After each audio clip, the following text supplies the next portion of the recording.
तो सभी को दिखाई दे रहा है, ऐसे मैं मानता हूं। मैं शुरू कर देता हूं। आज का हमारा जो विषय है, मसीह में एक रूपांतर जीवन।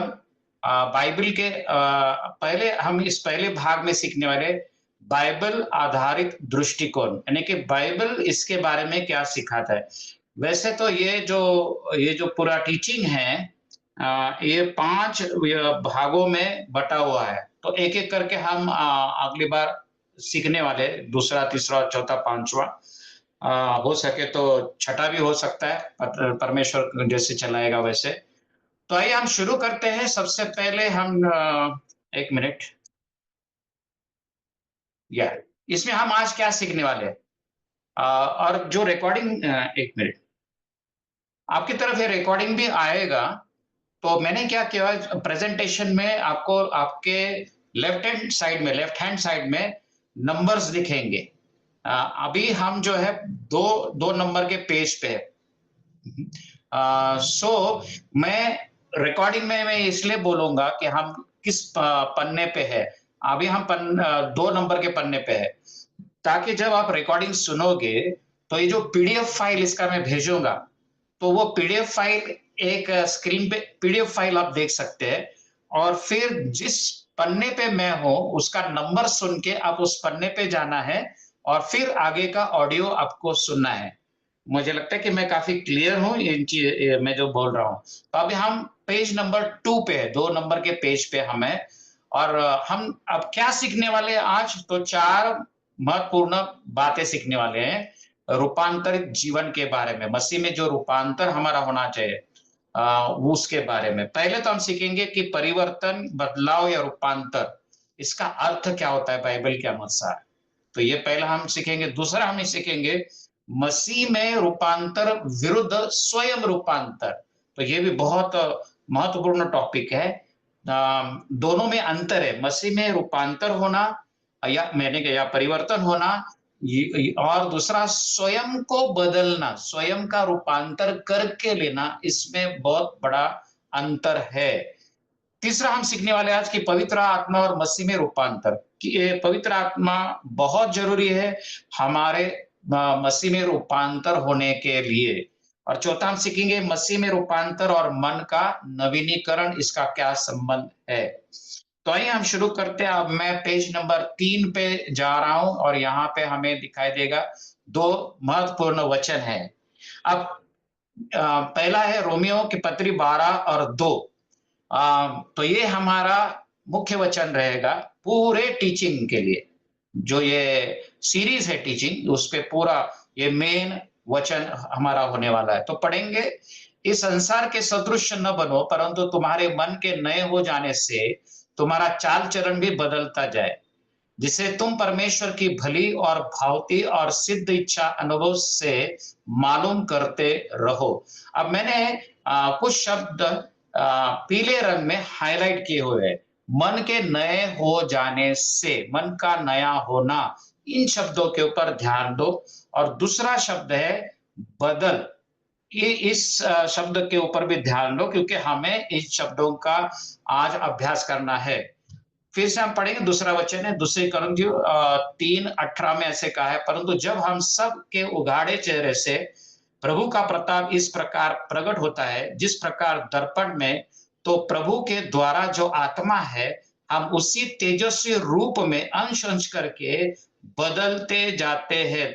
प्रभु के तेजस्वी रूप में, इन शब्दों को ध्यान दीजिए, हम बदलते हैं। तो यहाँ इस जगह इस दोनों वचनों में 2 शब्द बहुत महत्वपूर्ण है, नए बनना या फिर तेजस्वी रूप में बदलना। दूसरा शब्द है बदलता है या फिर बदलना, बदलते। तो इन शब्दों के ऊपर ध्यान दीजिए।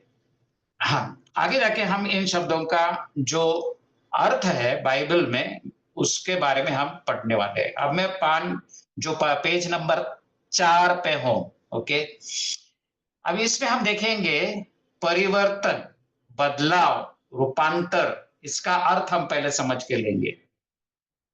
जिनको इंग्लिश चाहिए उनके लिए इंग्लिश मैंने दिया है। In the Bible, transformation means change or renewal from a life that no longer conforms to the ways of the world to one that pleases God.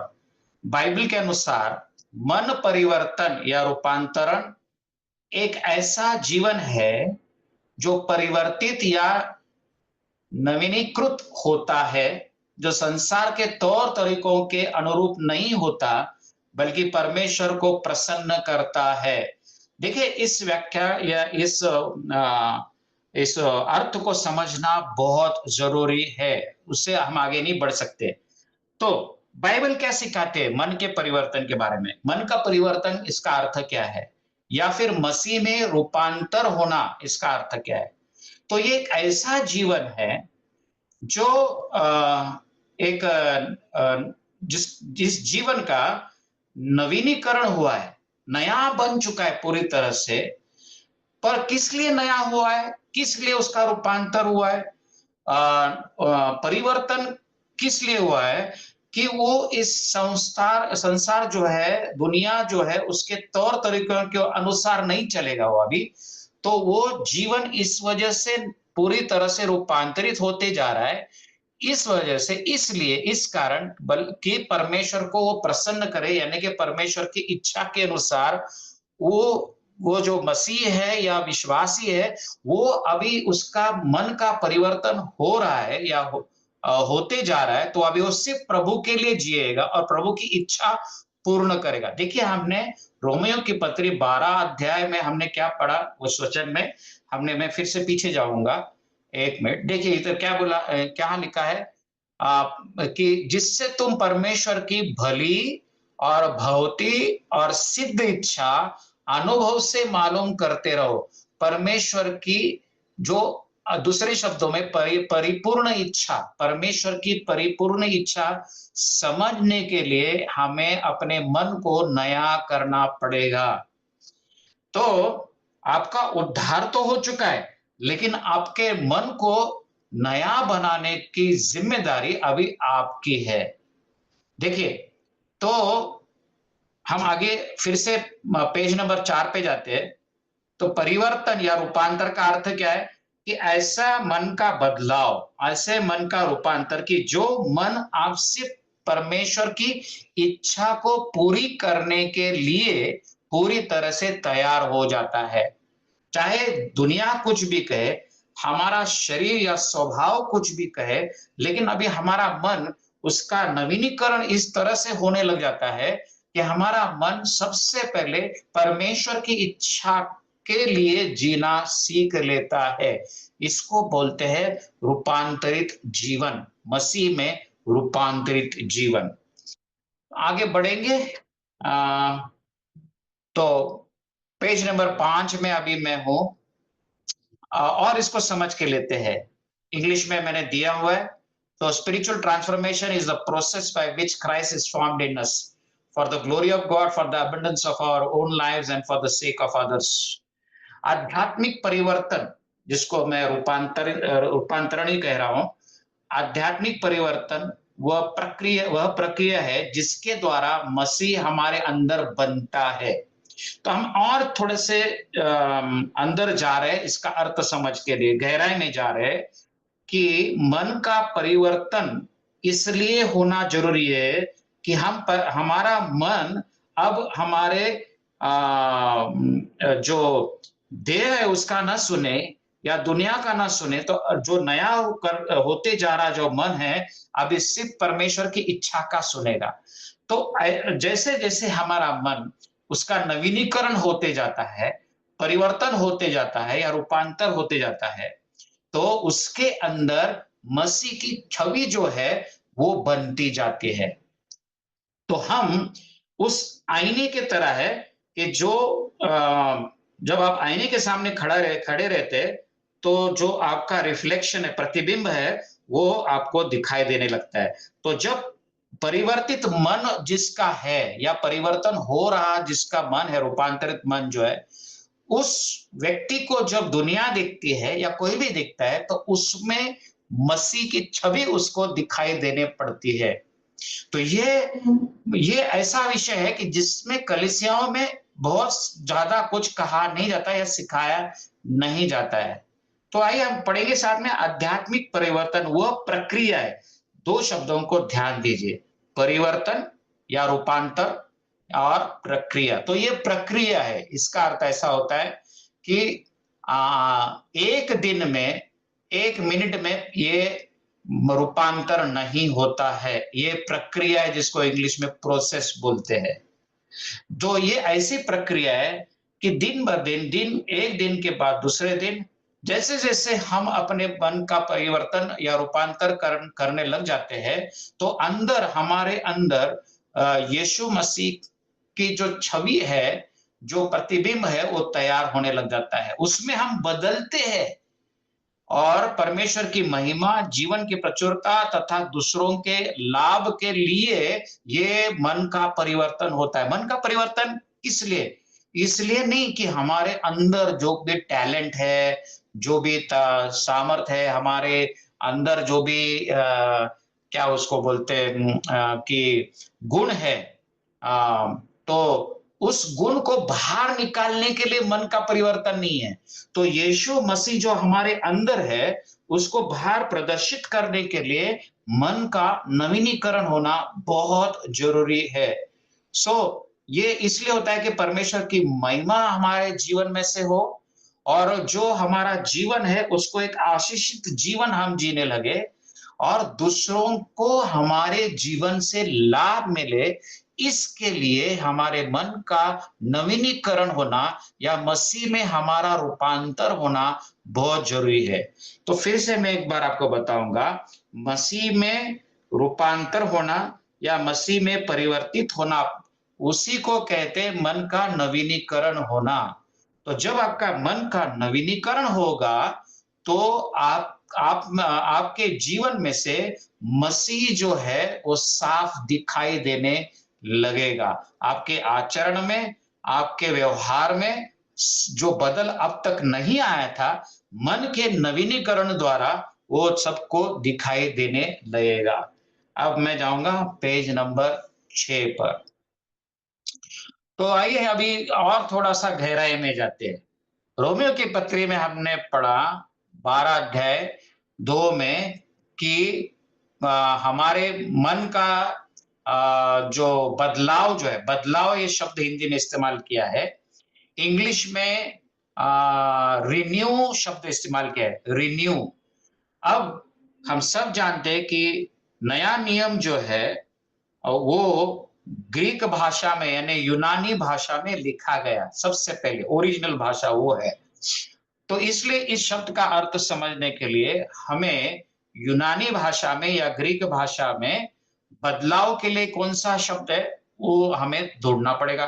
तो ग्रीक भाषा में जो शब्द है वो मेटामॉर्फो ऐसा शब्द है ग्रीक भाषा में, जिसका भाषांतर अनुवाद जो है वो हिंदी में बदलाव या बदलना ऐसे किया गया है।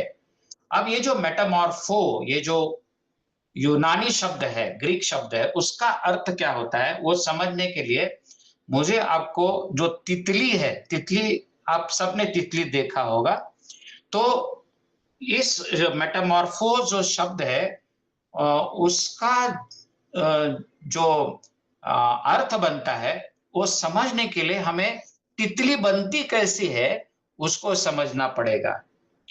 तो इंग्लिश में उसको कैटरपिलर कहते हैं, और हिंदी में, शुद्ध हिंदी में उसको इल्ली कहते हैं, या फिर सादे शब्दों में कीड़ा कहेंगे। तो आप जो सुंदर तितली को देखते हैं ना, वो तितली पहले से सुंदर नहीं रहती, वो पहले तो एक कीड़ा रहता है, जिसको देखने के बाद भी आपको पसंद नहीं आएगा, इतना वो दिखने में इतना वो खराब रहता है कि आपको अच्छा नहीं लगता है। लेकिन उसी कीड़े में जब वो कीड़ा रेशम के सुरक्षा कवच में घुस जाता है, जिसको इंग्लिश में ककून कहते हैं, ओके, सो वो जो कीड़ा रहता है उस एक सुरक्षा कवच में काफी दिनों तक अंदर जाके रहता है, अंदर क्या हो रहा है किसी को नहीं समझता है। लेकिन जब अंदर से सब प्रक्रिया खत्म हो जाती है और वो कीड़ा उस सुरक्षा कवच से जब बाहर निकलता है, तो वो सुंदर तितली बनकर बाहर निकलता है। तो ये कीड़े से लेकर तितली बनने तक का जो जो प्रक्रिया है, उस प्रक्रिया को मेटामॉर्फो कहते हैं। और इसी शब्द का इस्तेमाल पौलुस ने हमारे मन के नवीनीकरण के लिए किया है, कि जैसे एक कीड़ा एक सुरक्षा कवच में जाके वहां पर अंदर क्या हो रहा है किसी को नहीं दिख रहा है, लेकिन काफी बदलाव हो रहा है, ट्रांसफॉर्मेशन, मेटामॉर्फो अंदर हो रहा है, और फिर उसमें से वो जो बाहर निकलता है वो कीड़ा, तो तितली बनकर बाहर निकलता है। इसी तरह से हमारे मन का नवीनीकरण होता है। आगे बढ़ेंगे तो और आपको समझेगा। मैं आप पेज नंबर 7 पे हूं। अभी यहाँ पे मैंने एक आपको पिक्चर दिखाया। आपने ये स्कूल में पढ़ा रहेगा, आपने स्कूल में सीखा है, साइंस बायोलॉजी में भी सीखा होगा ये, जीव शास्त्र में। देखिए, सबसे पहले तो तितली एकदम पहले से नहीं बनती है। उसका पहले एक अंडा होता है, काफी अंडे होते हैं, फिर वो अंडे में से एक कीड़ा निकलता है जिसको इल्ली बोलते हैं, और वो कीड़ा फिर जाकर एक सुरक्षा कवच जो है उसमें घुस जाता है, जिसको इंग्लिश में ककून कहते हैं, और उसके अंदर जाके ये जो कीड़ा है काफी दिनों तक रहता है। अंदर क्या हो रहा है किसी को दिखता नहीं, लेकिन एक अंदर कुछ निश्चित प्रक्रिया हो रही है। और जब ये सुरक्षा कवच से बाहर निकलता है ये कीड़ा, वो कीड़ा नहीं, अभी तितली बनकर बाहर निकलता है। तो देखिए, हमारे मन का नवीनीकरण जो है इसी प्रक्रिया के अनुरूप है, जिसको पौलुस ने ग्रीक भाषा में मेटामॉर्फो कहा है। अब जो अंडा का अवस्था है वो हमारे को हम समझे कि आपका उद्धार का जो स्तर है, उद्धार हुआ है आपका, और आपके मन में, आपके जीवन में वचन का जो बीज है वो बोया गया है। अब जैसे ही वचन का बीज आपके मन में बोया जाता है या आपके आत्मा में आ जाता है, तो आपको सच्चाई समझती है, आप सत्य को स्वीकारते हैं, मसीह को स्वीकारते हैं, पश्चाताप करते हैं, उसको ग्रहण करते हैं और कबूल करते हैं। अब आप बन गए कीड़ा। मैंने के कीड़ा है, मैं अच्छे उदाहरण के तौर पे कह रहा हूं, मैं गलत अर्थ से नहीं कह रहा हूं।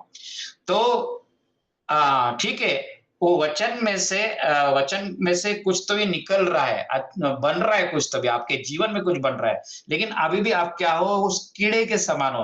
अगर आपने वो कीड़ा देखा जिसका बाद में जाके तितली बनती है, तो वो है ना, उसके इतने ऐसे बाल बाल जैसे रहते हैं, और वो जिस तरह से वो झाड़ पे या पत्तों पे चलता है, तो ऐसा हाथ में लेना या हाथ लगाना भी अच्छा नहीं लगता है उसको।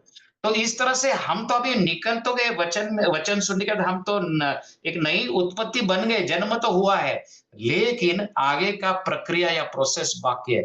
फिर क्या होता है कि हम जाते हैं ककून में या फिर सुरक्षा कवच में, यानी कि जो वचन है उसमें हम खुद को बांधना शुरू कर देते हैं।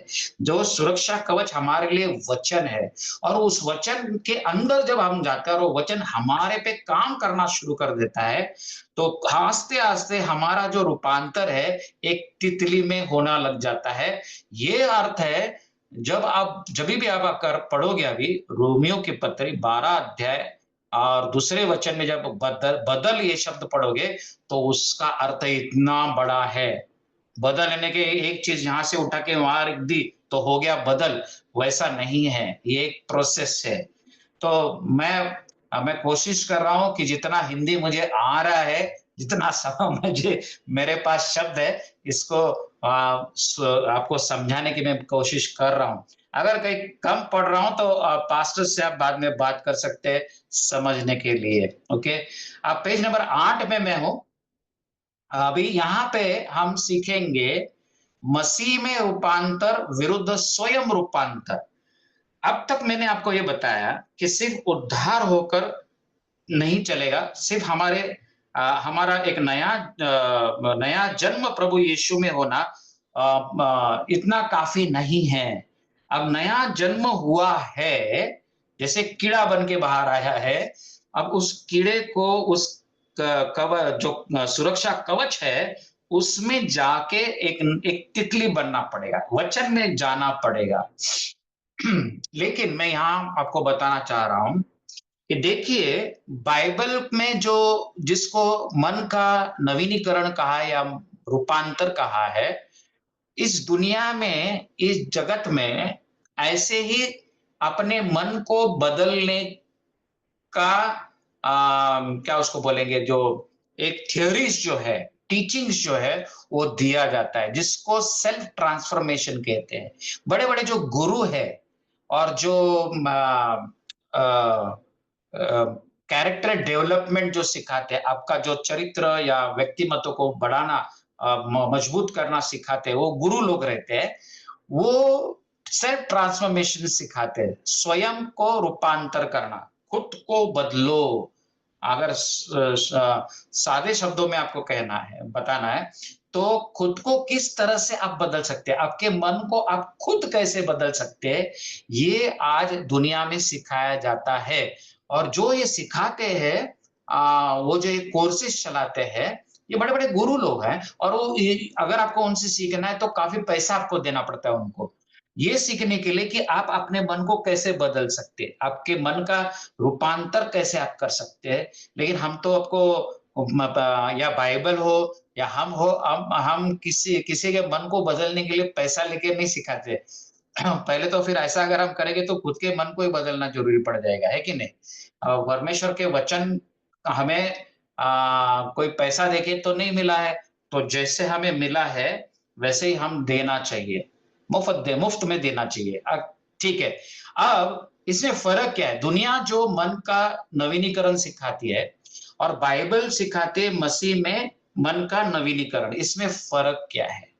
देखिए, सबसे बड़ा फ़र्क ये है कि अ, जब आप दुनिया में जाके सीखेंगे कि मन को खुद नया करो, ये जब सिखाएँगे, तो वो ऐसा है कि आपके रूप या चरित्र में कोई संपूर्ण परिवर्तन, विशेषकर कोई सुधार जो आपने स्वयं किया है, वो आपको ये सिखाएँगे कि आप अपने खुद को किस तरह से बदल सकते हैं। अपने माइंड को, मन को, आपके विचारों को, कल्पनाओं को किस तरह से आप उसके ऊपर नियंत्रण करके आप खुद उसको कंट्रोल करें, नियंत्रण करें। तो ये सिखाया जाता है। अब ये वचन के अनुसार नहीं है, बाइबल ऐसा नहीं सिखाती है। देखिए, हमारे मन को बदलने के लिए हम खुद नहीं बदल सकते। खुद हम अगर हम खुद पाप में पड़े हुए हैं, या इसको ऐसे कहेंगे कि पेशेंट को ही कहना है कि भाई तुम खुद का ऑपरेशन कर दो। तो जो पेशेंट है, वो खुद का ऑपरेशन कैसा कर सकता है? या फिर खुद की दवाई देके कैसे खुद को सुधार सकता है? तो कुछ हद तक ये जो स्वयं रूपांतरण जो है, वो खुद हद तक, कुछ मर्यादा तक निश्चित हमें लाभ देता है। लेकिन फ़र्क ये है कि बाइबल में जिसको मन का नवीनीकरण कहा है, वो परमेश्वर उसके वचन के द्वारा और पवित्र आत्मा के सहायता से हमारे मन का नवीनीकरण हम करते हैं। और दुनिया में जो मन का नवीनीकरण सिखाया जाता है, वो पूरी तरह से हम स्वयं करने की कोशिश करते हैं। दूसरा फर्क ऐसा है कि जब बाइबल के अनुसार जब हमारे मन का नवीनीकरण होता है, तो वो वचन के द्वारा होता है, लेकिन वो परमेश्वर की इच्छा पूरी करने के लिए होता है। फिर से मैं कहूंगा कि बाइबल का मन का नवीनीकरण जो है, उसका उद्देश्य है परमेश्वर की इच्छा के अनुसार जीना, या परमेश्वर की इच्छा को पूरी करना और दूसरों के लिए जीना। लेकिन दुनिया में जो सेल्फ ट्रांसफॉर्मेशन सिखाया जाता है, स्वयं रूपांतरण सिखाया जाता है, वो खुद के लिए आप कैसे जी सकते हैं, कैसे खुद के लिए आनंदी जीवन जी सकते हैं, खुद की इच्छाओं को पूरी करने के लिए आपके मन को किस तरह से आप और मजबूत बना सकते हैं, ये सिखाया जाता है। तो आखिरकार मनुष्य जो है, वो वो तो पाप में पड़ा हुआ है, तो वो तो खुद का ही सोचेगा। कितना भी खुद के मन को वो कंट्रोल करके, नियंत्रण करके खुद बदलने की कोशिश करे, तो वो बदलेगा, इतना ही बदलेगा कि वो खुद के लिए जीना शुरू कर देगा। कि तुम खुद कैसे आनंदित खुश रह सकते हो, खुद को कैसे खुश रख सकते हो, खुद की जो इच्छा है, वो कैसे तुम और अपने मन को मजबूत करके आप अपने आप के लिए कैसे अच्छे-अच्छे चीज़ें आप मिला सकते हो। ये सिखाया जाता है स्वयं रूपांतरण में। तो इससे हम एक तरह से ये जो खतरा है समझ के सावधानी बरतनी चाहिए।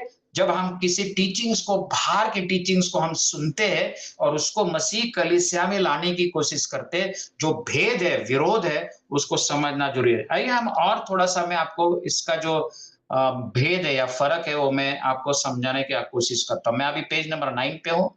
The process of arriving at this knowledge of realization of I is what we call self transformation. What gets transformed is really the concept of ourself.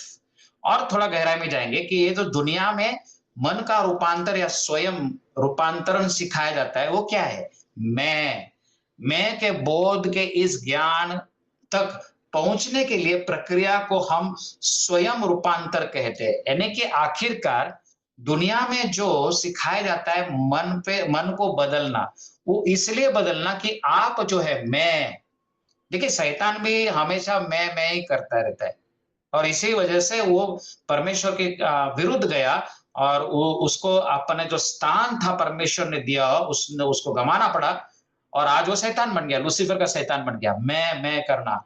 तो ये जो दुनिया में स्वयं रूपांतरण सिखाया जाता है जिसको इंग्लिश में सेल्फ ट्रांसफॉर्मेशन कहते हैं। अगर आप वो सीखेंगे तो उसमें से आप एक ही सीखेंगे कि खुद को कैसे पहचानना है, खुद खुद को कैसे खुश करना है, खुश रखना है।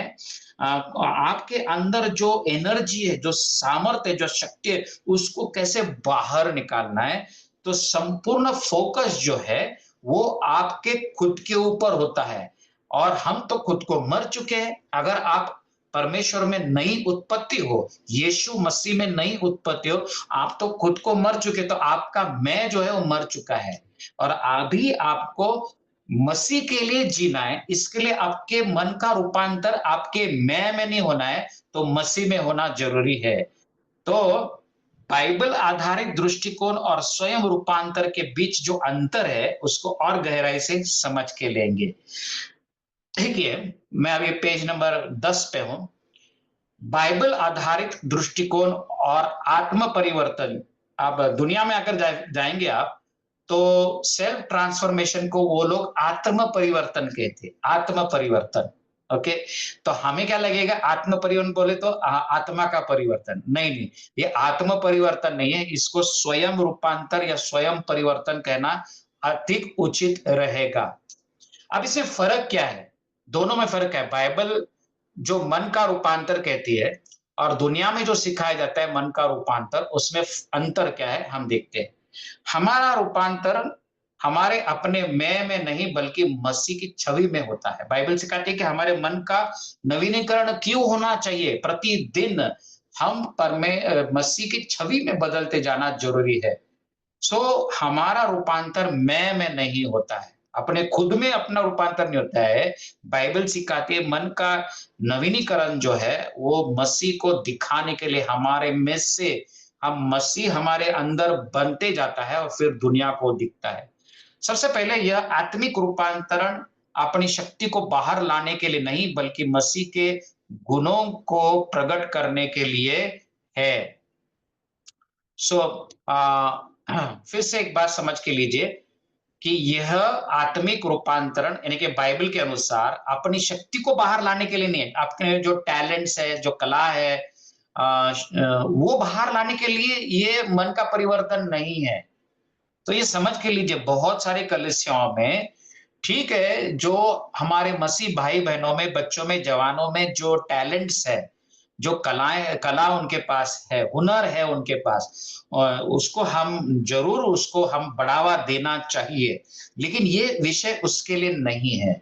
मन का रूपांतरण केवल और केवल मसीह के गुणों को प्रकट करने के लिए मन का रूपांतर होना जरूरी है।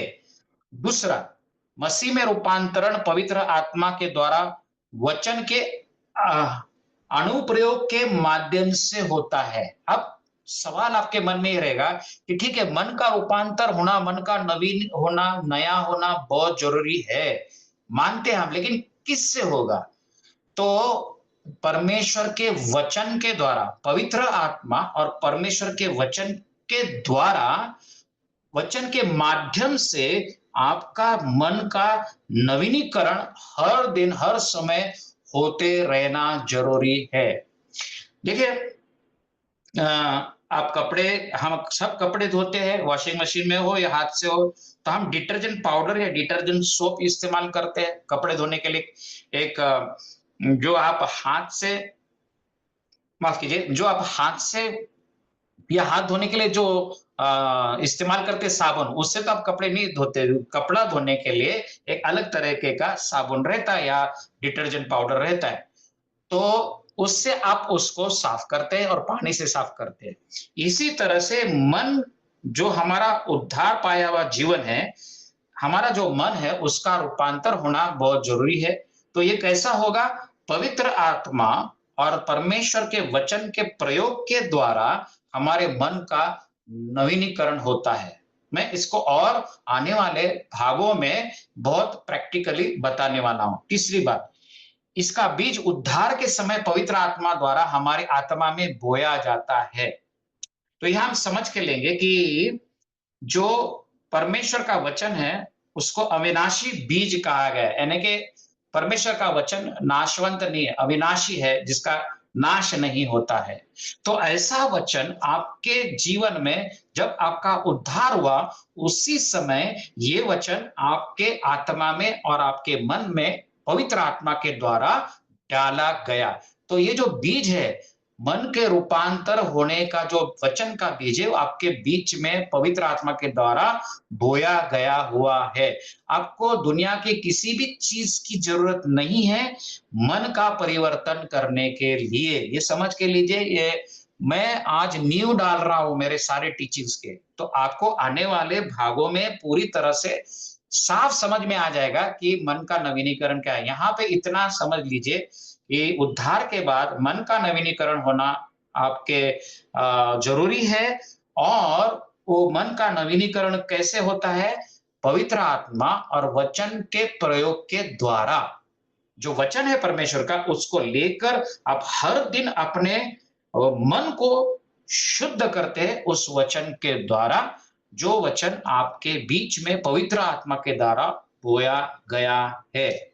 तो ये फर्क है। आगे अब मैं जाता हूं पेज नंबर 6 पे, पवित्र आत्मा और मसीह में रूपांतर। ओके, अभी आपका उद्धार कैसे हुआ? ये सवाल अगर मैं आपको पूछूंगा तो बहुत सारी दिक्कत आ जाती है, क्योंकि हम ठीक ठीक से शब्दों में नहीं बता सकते कि हमारा उद्धार कैसे हुआ, क्योंकि ये ऐसी अद्भुत एक एक एक चमत्कारिक प्रक्रिया है कि एक क्षण में हमारे सारे पापों की क्षमा होके हम नए बन जाते हैं। ओके, तो इसी को यीशु मसीह ने एक अलग तरीके से समझाया है। कैसे समझाया है कि हमारा उद्धार कैसे होता है? तो यीशु ने कहा कि कोई नहीं जानता कि हवा कहां से आती है और कहां जाती है। यूहन्ना 3:8 में आपने पढ़ा रहेगा। तो इस तरह से पवित्र आत्मा हमारा उद्धार करता है कि किसी को, हाँ, आप उसका डेट बता सकते हैं कि किस दिन आपका उद्धार हुआ। मैं कब हुआ उद्धार ये नहीं पूछ रहा हूं, कैसे हुआ, क्या हुआ आपके अंदर। तो उसको हम बहुत सारे एकदम सीधे सीधे शब्दों में नहीं बता सकते, क्योंकि जैसे मैंने कहा एक चमत्कार है जो पवित्र आत्मा आके क्षणों में आपके आत्मा में कर जाता है। जैसे ही आप पश्चाताप करते, यीशु मसीह को आप कबूल करते हैं, जुबान से कबूल करते हैं, उसी समय उसी क्षण कुछ तभी आपके अंदर हो जाता है। और आपका पूरी तरह से आपका जो अंदर से आप बदल जाते हैं और जीवित परमेश्वर के बारे में आप जीवंत हो जाते हैं। ओके, सो यीशु ने कहा कि जैसे हवा चलती है, कहां से आई कहां जा रही है वो किसी को नहीं समझते, लेकिन उसकी हलचल, उसका जो आफ्टर इफेक्ट्स है बाहर से दिखाई देता है कि पत्ते हिल रहे हैं, लेकिन वो कहां आएगी कहां गई किसी हम ठीक से नहीं बता सकते। इसी तरह से हमारा उद्धार पवित्र आत्मा के द्वारा हो जाता है। मसीह की छवि में रूपांतरित होने की प्रक्रिया भी ईश्वरीय या अलौकिक है। It is divine, it is a miracle. तो ईश्वरीय और अलौकिक ऐसी ये प्रक्रिया है। ये बहुत अद्भुत काम है उद्धार होना। ये कोई मैकेनिकल काम नहीं है। तो अद्भुत रीति से परमेश्वर की कृपा से एक चमत्कार हमारे जीवन में क्षणों में, सेकंड्स में हो जाता है, जिसे केवल परमेश्वर ही अपनी आत्मा के द्वारा पूरा कर सकता है। तो कोई किसी का उद्धार हम ऐसे कुछ ऑटोमेटिक कुछ मशीन बना के या फिर कुछ नियमों का पालन करके हम एक-एक स्टेप या एक-एक तत्व को लगा के किसी का उद्धार नहीं कर सकती। भाई आप 4 चीज़ें करो आपका उद्धार हो जाएगा। आप ये 7 चीज़ें करो आपका उद्धार हो जाएगा। ऐसे नहीं कर सकते हम। ये तो आत्मा का काम है। ये तो एक चमत्कार है कि परमेश्वर ये हमारा अंदर से एक क्षण में हमको पूरी तरह से नया कर देता है अंदर। हमारी आत्मा को नया कर देता है। तो ये चमत्कार है, ये अलौकिक ईश्वरीय ये काम है। हम इस प्रक्रिया के लिए द्वार खोल सकते हैं, लेकिन इस पर हमारा कोई नियंत्रण नहीं है या हम इसे घटित नहीं कर सकते, करा सकते।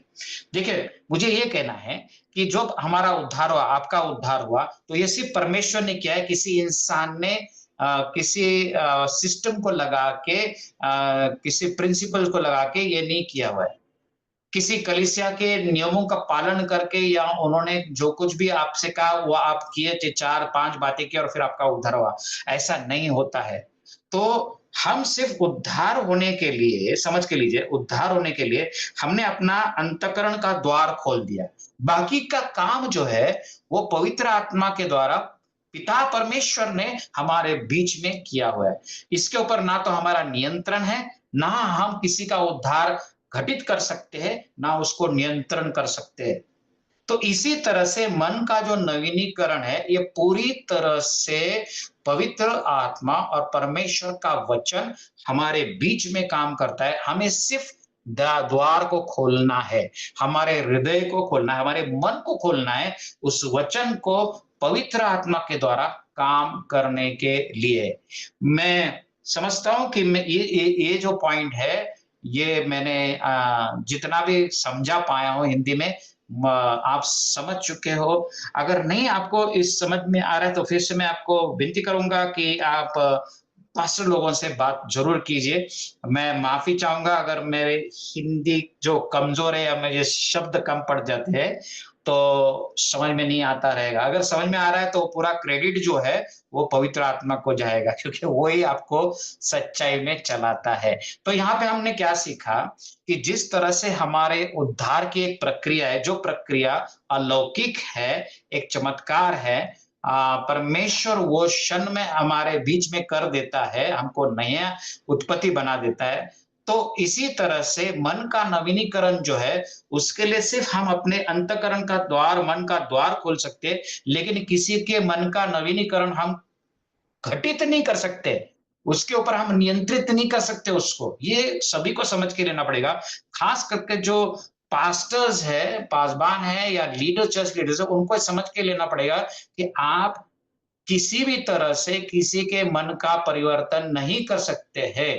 उस व्यक्ति को अपने मन के द्वार को खोलना पड़ेगा और उस वचन को स्वीकार के हर दिन उस वचन को अपने मन को साफ करना पड़ेगा, तब जाके मन का रूपांतर होगा और ये सिर्फ पवित्र आत्मा कर सकता है। ये हमें समझ के लेना पड़ेगा। आगे जाएँगे, अब यहाँ पे बहुत महत्वपूर्ण पिक्चर चित्र मैं आपके सामने रख रहा हूँ। मसीह में रूपांतरण और मन का नवीनीकरण, ये एक ही है, इसका संबंध अभी मैं थोड़ा और आपको गहराई में लेके जाऊँगा। समझ के लीजिए। देखिए, आप यहाँ जो देख रहे हैं कि इस चित्र में 3 चीज़ें आपको दिखाई दे रही है, शरीर, जीव और मानवीय आत्मा या मनुष्य का आत्मा और पवित्र आत्मा, ठीक है? बाइबल हमें सिखाती है कि मनुष्य 3 भागों में परमेश्वर ने 3 भाग का बनाया हुआ है, मनुष्य। जैसे कि परमेश्वर खुद एक ही है, लेकिन वो 3 व्यक्तियों में अस्तित्व में है। पिता, पुत्र और पवित्र आत्मा, ठीक है? इसी तरह से हम मैं जो हूँ, ये मेरा शरीर मैं नहीं है। इसमें 3 भाग है, वो है शरीर, जीव और मनुष्य का आत्मा। अब शरीर तो हम देख सकते हैं, लेकिन हमारे अंदर जीव है, जिसको हम मन भी कहते हैं। ठीक है? अब ये जीव क्या है?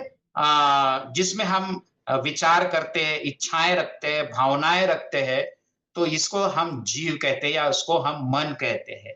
और फिर अंदर और अंदर तीसरा जो भाग है वो मानवीय आत्मा है। तो भूलिए नहीं, परमेश्वर ने बाइबल में कहा, सिखाया गया है कि मनुष्य को तीन भागों से बनाया है, तीन भाग में बनाया हुआ है: शरीर, जीव और मनुष्य का आत्मा।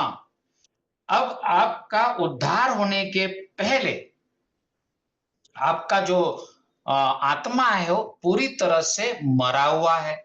उद्धार होने के पहले वो मरा हुआ है, वो परमेश्वर के बारे में जीवित नहीं है। इस वजह से जीवित परमेश्वर को आप उद्धार के पहले नहीं पहचानते थे।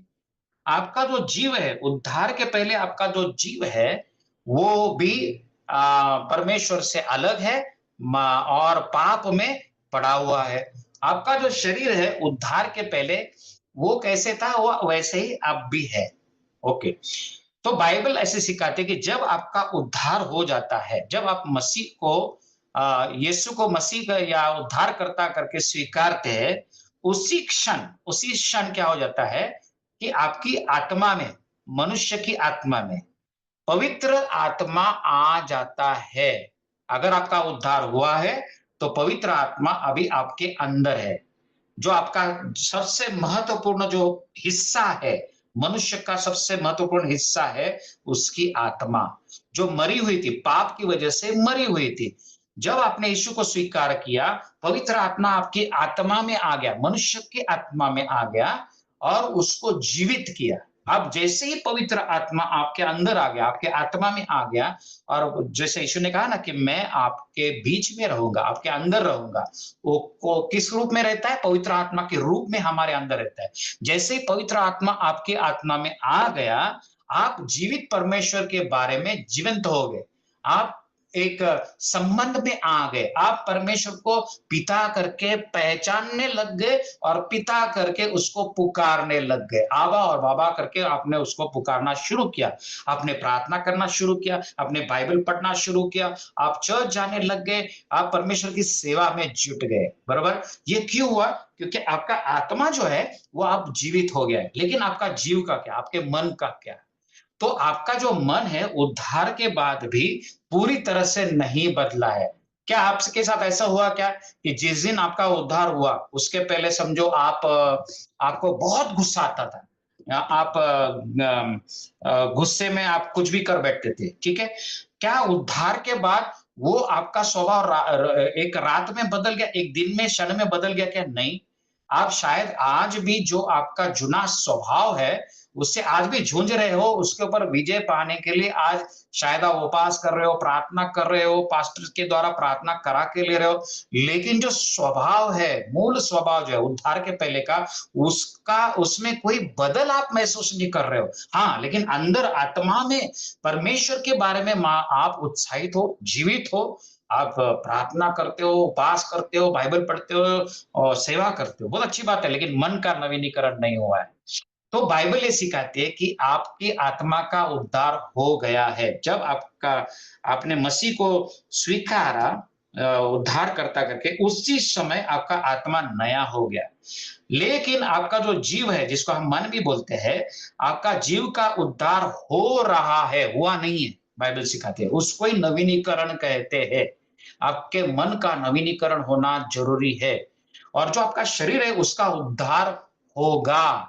कब होगा शरीर का उद्धार? जब यीशु मसीह बादलों में आएगा हमें लेने के लिए, कलीसिया को लेने के लिए। तब बाइबल में कहा है कि जो प्रथम जो मसीह में मरे हुए हैं वो जीवित हो गए और उनको एक नया शरीर मिलेगा, और जो हम जीवित है वो उठा लिए जाएंगे और हमारा शरीर नया होगा। सो हमारे शरीर का उद्धार होगा। हमारा शरीर दिन बर दिन जैसे हमारा उम्र बढ़ती जाती है, हमारा शरीर बदलते जाता है। और जब उद्धार हुआ आपका शरीर तो नया तो हुआ नहीं ना। समझो आप 25 साल के थे तब आपका उद्धार हुआ। मेरा उद्धार 17 साल का था तब हुआ। आज मैं 60 साल हो अभी हो जाऊंगा मैं 60 साल का। तो मेरा शरीर कुछ नया नहीं हो, जुनाई होते जा रहा है, मिट्टी मिट्टी को मिल जाएगी। बरोबर। लेकिन मेरा आत्मा नया हो गया है, मेरे मन को नया प्रतिदिन होना जरूरी है। तो आपका आत्मा का उद्धार हुआ है, आपके मन का उद्धार हो रहा है नवीनीकरण के द्वारा, और आपका शरीर का उद्धार होगा। तो ये बाइबल इस तरह से सिखाती है, मसीह में रूपांतरण और मन का नवीनीकरण एक ही चीज है, एक ही विषय है। ओके, अभी आखिरी में पेज नंबर 13 पे मैं हूं, और ये आखिरी पेज है, तो आप फिक्र न करें, ज्यादा समय मैं नहीं लूंगा। मसीह में रूपांतरण और अनुशासन, अब ये बहुत इंपॉर्टेंट है, ये बहुत महत्वपूर्ण है, क्योंकि देखिए आपने भी अनुभव किया रहेगा, जैसे कि अभी ये नया साल शुरू हो गया, 1 जनवरी को आपने तय किया, नहीं इस साल में मैं जरूर बाइबल पढ़ूंगा, मैं अपने जीवन में बदलाव लाऊंगा, मैं हर हफ्ते उपवास करूंगा, मैं हर सुबह उठ के प्रार्थना करूंगा, बाइबल के इतने अध्याय में जरूर पढ़ूंगा, और रेगुलर चर्च को जाऊंगा। तो आपने कुछ कमिटमेंट्स किए रहेंगे, और फिर एक अनुशासन लगा के कुछ दिनों तक आपने किया रहेगा, है ना? सुबह उठ के करो प्रार्थना, करो ये, करो वो सब, जैसे तो कुछ दिन के बाद आप खुद थक गए, और वो जो अनुशासन है, उस जो डिसिप्लिन आप लगाना चाहते थे, उसमें आप पूरी तरह से असफल ठहर गए। आध्यात्मिक परिवर्तन मन के नवीनीकरण का माध्यम से प्राप्त किया जाता है। तो हमारा मन का नवीनीकरण या आध्यात्मिक परिवर्तन या मसीह में परिवर्तन मन के नवीनीकरण से होता है। अब मैं पढ़ूंगा आपके लिए और समझाऊंगा। यद्यपि हम स्वयं को मसीह की छवि में रूपांतरित नहीं कर सकते, फिर भी हम ऐसी परिस्थितियां बना सकते हैं जिसमें आत्मिक रूपांतरण हो सके। अब मैं यहाँ क्या कहना चाह रहा हूं कि देखिए, आप खुद के सामर्थ्य से, खुद की बुद्धि से मसीह की छवि में खुद को रूपांतरित नहीं कर सकते। पवित्र आत्मा और परमेश्वर के वचन के द्वारा ही ये हो सकता है। पवित्र आत्मा के साथ मिलके ही आपके मन को आप प्रतिदिन नया कर सकते हैं। लेकिन हम ऐसी परिस्थितियां हमारे जीवन में बना सकते हैं कि जिसके द्वारा पवित्र आत्मा उसके वचन के द्वारा अपने मन पर आसानी से काम कर सकता है, आत्मिक रूपांतरण का। तो ऐसी परिस्थितियां हम बना सकते हैं। यहीं पर आध्यात्मिक अनुशासन की भूमिका आती है।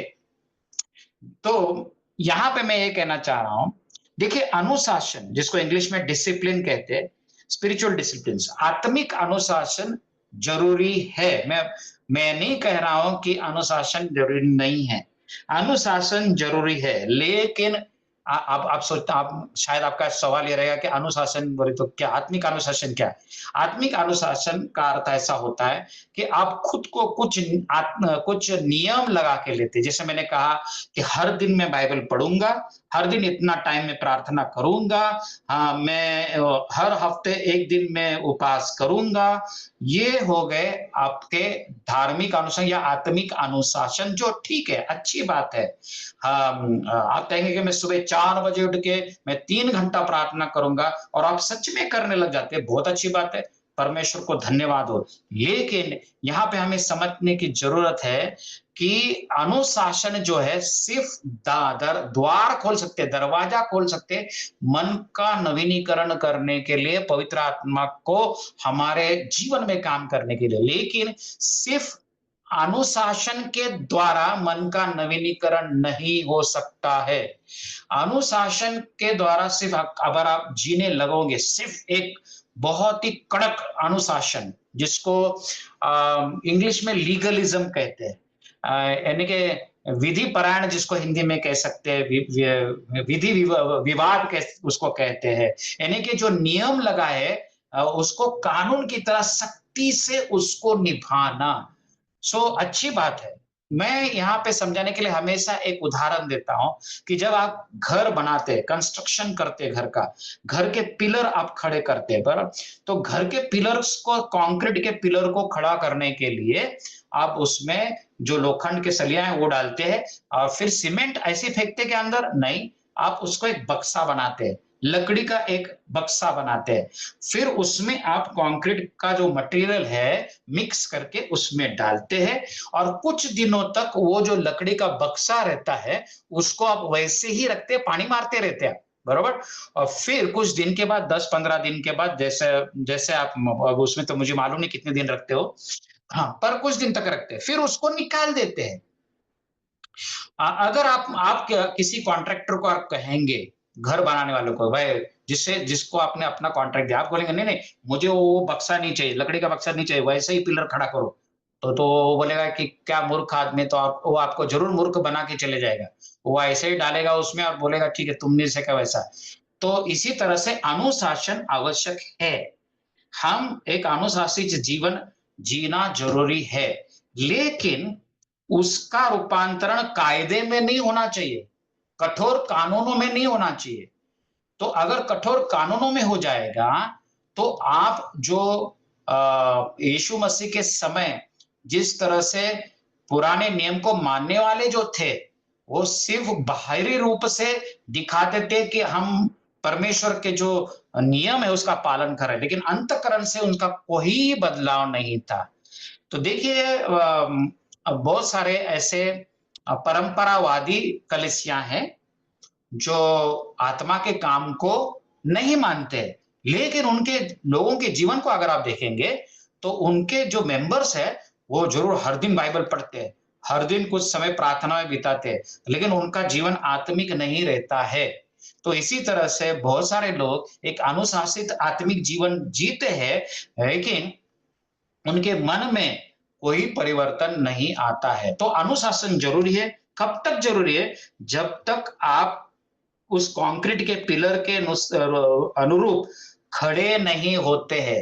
एक बार आप खड़े हो गए प्रभु में, मजबूत बनने शुरू हो गए, तो ये जो अनुशासन के जो बक्सा है लकड़ी का, उसको आपको निकालना पड़ेगा और आगे का जीवन केवल और केवल पवित्र आत्मा की प्रेरणा से आपको, जैसे पवित्र आत्मा चलाएगा वैसे आपको जीना होगा। जैसे कि मुझे कुछ लोग मिलते हैं, वो कहते हैं कि दादा हम हर सुबह प्रार्थना करते थे, लेकिन अभी ना हमको नहीं जमता है, काम की वजह से नहीं जमता है या फिर कुछ कारण है हमें नहीं जमता है। तो मैं उनको कहता हूँ कि आप जब आपको समय मिलता है दिन भर या रात को आप कीजिए, उसमें क्या दिक्कत है? तो फिर वो मन में कुछ तो उनको बहुत डर जाते हैं, नहीं बोले हम, वो क्या है कि हमने परमेश्वर को वचन दिया था कि हम सुबह उठ के प्रार्थना करेंगे, तो अभी फिर कैसे समय बदलेंगे? तो मैं बोला अभी आप आपके जो आपका अनुशासन है उसके हिसाब से आप चल रहे हैं।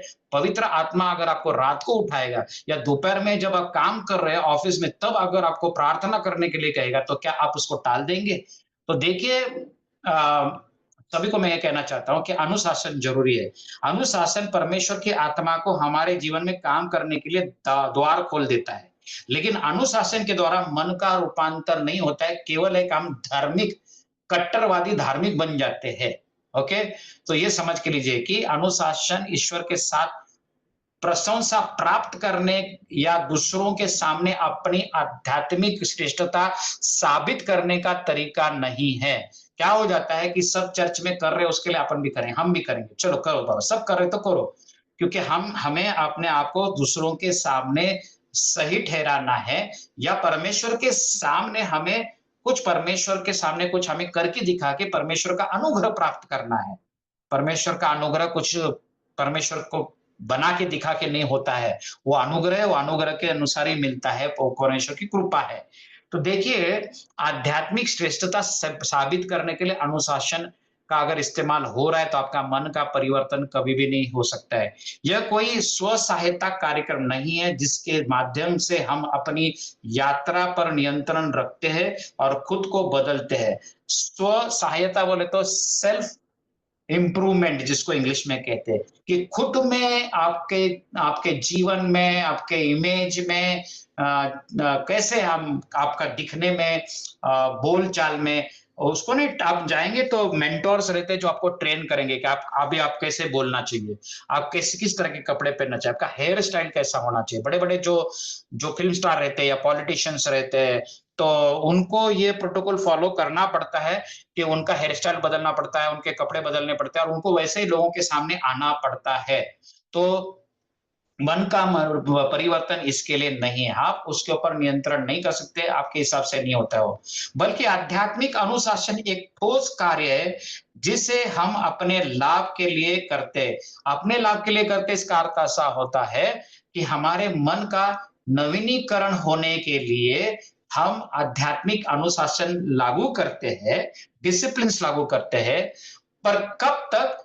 तब तक कि जब हम परमेश्वर यीशु मसीह में मजबूत नहीं होते। जब एक बार हम वचन में, मसीह में, मन में हम मजबूत होना शुरू कर देते हैं और हम आत्मा की वाणी को सुनना, आवाज को सुनना, समझना शुरू कर देते हैं, तो फिर हम उसके आगे का जीवन जो है आत्मा की इच्छा के अनुसार, और वो जैसे पवित्र आत्मा हमें कहेगा वैसे हम जीते। क्योंकि देखिए, रोमियो के पत्र में 8वां अध्याय में पौलुस कहता है कि अगर हम यीशु में है तो हम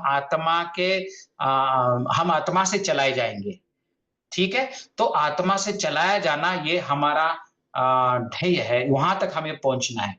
तो इसमें हम आखिर में इसमें हम क्या सीख रहे हैं कि हाँ, आध्यात्मिक अनुशासन आवश्यक है, लेकिन समझ के लीजिए कृपया कि आध्यात्मिक अनुशासन से मन का रूपांतर नहीं होता है।